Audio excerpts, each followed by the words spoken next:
is if you are kind of assessing a vendor, you're carrying out this kind of work before you, hopefully before you implement them. There's a lot of things that you're going to want to check, you're going to want to know. So one of which is kind of our end-to-end process. And this is kind of one of the bigger fields that we have. You can see there's quite a lot of information in there. One of the bigger fields we have in our assessment.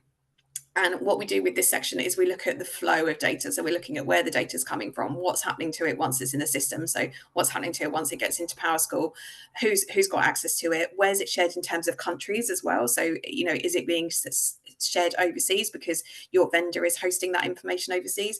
And then particularly in terms of the AI, James, could you just pop back up to the end-to-end process again? I will definitely come back to that.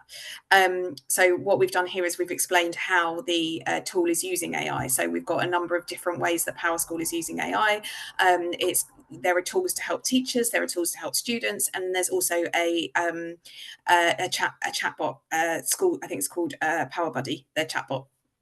So there's a lot of different in our assessment, and while we're doing our research, we've sort of uncovered these different functions of AI within the tool. So we're highlighting them in that end-to-end process for you. And then further down in the assessment, we look at the data that's collected. So like I said, there's obviously the data minimization principle to keep in mind. So what data is being collected by that tool, particularly when it comes to AI, and looking at personal data, but also the sensitive data as well. And then the lawful basis as well. Your screen is really small on my screen, so I can't quite, the lawful basis section. So we know that lawful basis is, we get this feedback all the time. Lawful basis is so hard for everybody to kind of determine. Sometimes it's really obvious, but a lot of the time we get a lot of questions about what's my lawful basis, how do I determine this?